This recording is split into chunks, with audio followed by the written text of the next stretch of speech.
Hello students, I'm Dr. Aziz Mohammed Khan and today my topic is downstream processing. Various steps involved in downstream processing. So downstream पहले हम बात करते हैं downstream processing क्या होती है। डाउनस्ट्रीम प्रोसेसिंग वो होती है कि जब कोई प्रोडक्ट बनता है, ठीक है, तो उस प्रोडक्ट की स्टार्टिंग से लेकर उस प्रोडक्ट की पैकेजिंग और डिलीवरी तक उसके अंदर क्या क्या प्रोसेसिंग होती है, उनके प्योरिफिकेशन से उनमें जो अनडिजायर्ड पार्टिकल्स के सेपरेशन, ये सारी चीज़ें क्या कहलाती है, डाउनस्ट्रीम प्रोसेसिंग। तो जो स्ट्रेटजीज हैं डाउनस्ट्रीम प्रोसेसिंग में वो है, सबसे पहले इनसोल्यूबल पार्टिकल्स को रिमूव करते हैं। उसके बाद में उसमें जो सोल्यूबल पार्टिकल्स बचे हैं उनमें से कुछ पार्टिकल्स को रिमूव करते हैं। उसके बाद में प्रोडक्ट का प्योरिफिकेशन करते हैं और उसके बाद पॉलिशिंग करते हैं और उसके बाद में उसको मार्केटिंग में भेज देते हैं। तो हमने पिछले लेक्चर में रिमूवल ऑफ इनसॉल्युबल्स पढ़ लिया था। तो इस सेशन में हम पढ़ेंगे प्रोडक्ट आइसोलेशन। प्रोडक्ट आइसोलेशन क्या होता है कि जब किसी भी प्रोडक्ट के अंदर से इनसॉल्युबल पार्टिकल्स रिमूव हो जाते हैं तो कुछ पार्टिकल्स ऐसे होते हैं जो अनडिजायर्ड होते हैं और इम्प्योर होते हैं। इम्प्योर तो होते हैं लेकिन वो इनसोल्यूबल नहीं होते, वो सोल्यूबल होते हैं, जिसकी वजह से हम उनको रिमूव नहीं कर पाते। इसलिए उनको रिमूव करने के लिए जो टेक्निक्स होती है वो डिफरेंट होती है। जैसे एग्जांपल है वाटर है, वो वाटर सोल्यूबल होता है, तो वाटर के रिमूवल के लिए क्या कहते हैं कि वाटर को डायलिसिस कर सकते हैं और उसकी वॉल्यूम जो है उसको रिड्यूस कर सकते हैं, उसको कंसंट्रेट करते हैं, उसको इवेपोरेट करके उसको कंसंट्रेट कर सकते हैं और लिक्विड लिक्विड एक्सट्रैक्शन कर सकते हैं। तो ये सब कुछ वाटर को हम रिमूव इस तरीके से कर सकते हैं। तो पहले हम बात करते हैं कौन कौन सी टेक्निक्स होती है इसमें।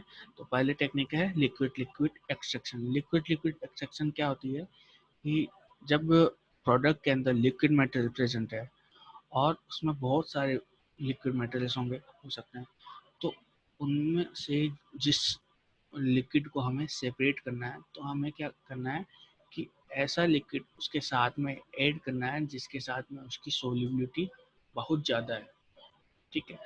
जिसकी सोल्यूबिलिटी उसके साथ में बहुत ज़्यादा है उस लिक्विड को हमें ऐड करना है, जिससे क्या होता है उन दोनों की जो एफिनिटी है वो बहुत ज़्यादा होती है। तो जो हमारा इम्प्योर कंपाउंड है वो उसके साथ में जाके बाइंड हो जाता है, जिससे क्या होता है उनको इजीली हम बाहर निकाल सकते हैं। फॉर एग्जाम्पल हम बहुत सारे सॉल्वेंट्स यूज कर सकते हैं जिनकी एक दूसरे के साथ में अलग अलग सोल्यूबिलिटी होती है, ठीक है। लेकिन जो सॉल्वेंट हम यूज कर सकते हैं वो नॉन टॉक्सिक होने चाहिए और सेलेक्टिव होने चाहिए और इनएक्सपेंसिव होने चाहिए। मतलब प्रोडक्ट की जो कॉस्ट होती है वो बढ़नी नहीं चाहिए, ठीक है। ये जो डाउनस्ट्रीम प्रोसेसिंग होती है वो डिसाइड करती है किसी प्रोडक्ट की कॉस्ट कितनी होती है। जितनी बड़ी कंपनीज होती है उसकी उतनी ही ज़्यादा डाउनस्ट्रीम प्रोसेसिंग होती है, क्योंकि डाउनस्ट्रीम प्रोसेसिंग से जो प्रोडक्ट की जो क्वालिटी है वो इम्प्रूवमेंट होती है और प्रोडक्ट की जो कॉस्ट होती है उस इम्प्रूवमेंट की वजह से ही बढ़ती है, ठीक है। क्योंकि उसकी प्योरिटी भी उसी के साथ साथ बढ़ती जाती है और जैसी प्योरिटी होती है वैसे ही किसी भी प्रोडक्ट की कॉस्ट होती है।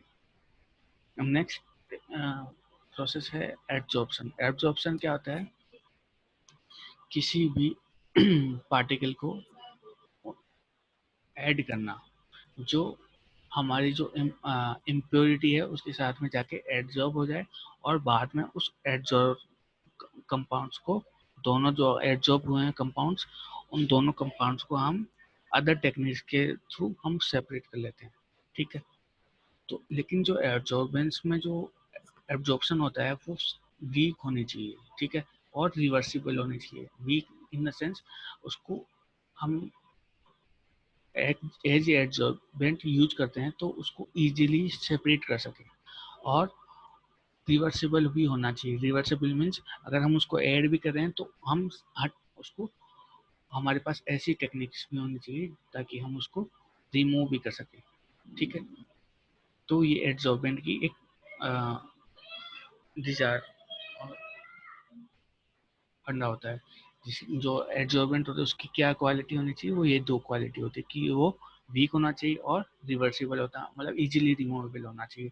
जो एग्जांपल है जो एडजॉर्बेंट के, वो है कार्बन, ठीक है, जो ये कार्बन जाके बाइंड हो जाता है और एज ए एडजॉर्बेंट उसमें जो भी इम्प्योरिटीज होती है वो उसके चारों ओर एडजॉर्ब हो जाती है। दूसरी तरफ सिलिका जेल होता है, ठीक है, एल्यूमिनिया, ठीक है, ये सारे की सारी जो एडजॉर्बेंट होते हैं वो इजीली अवेलेबल होते हैं और लो कॉस्ट होती है, ठीक है।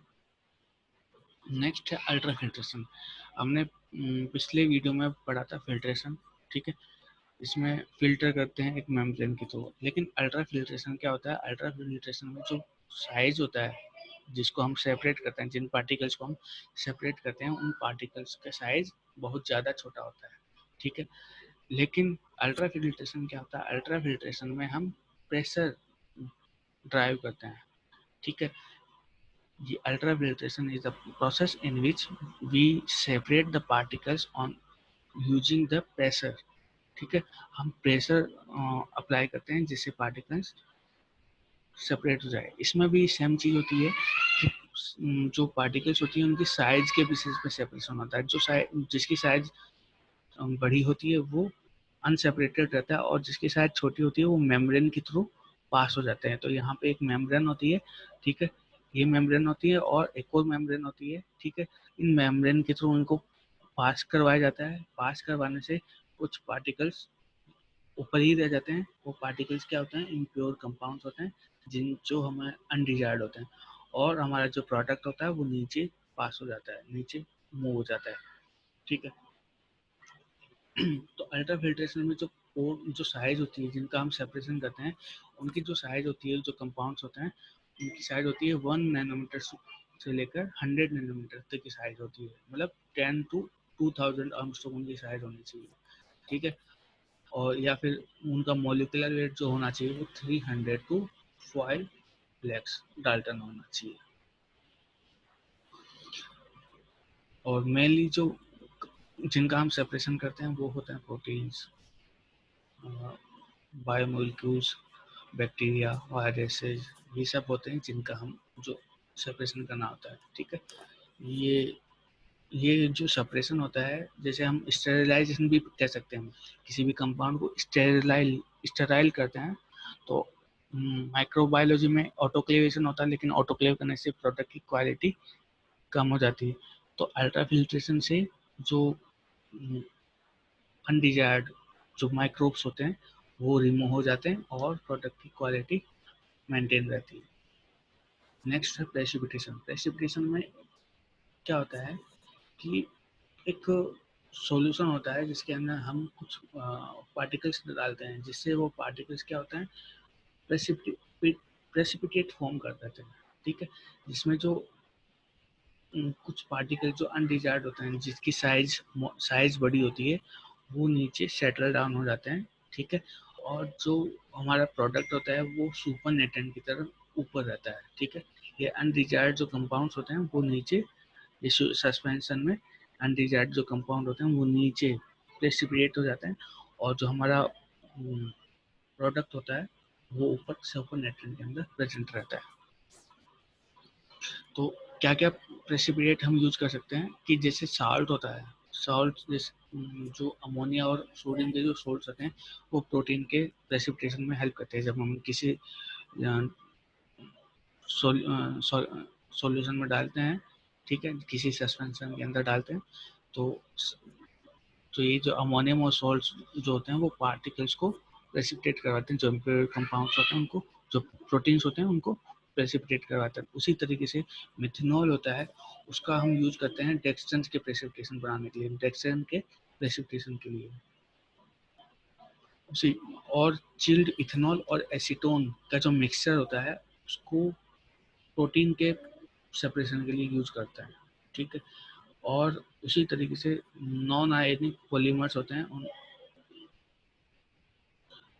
उनको भी हम प्रेसिपिटेशन के लिए यूज करते हैं, जैसे कि पॉलीइथिलीन ग्लाइकोल। नेक्स्ट टॉपिक हमारा है प्रोडक्ट प्योरिफिकेशन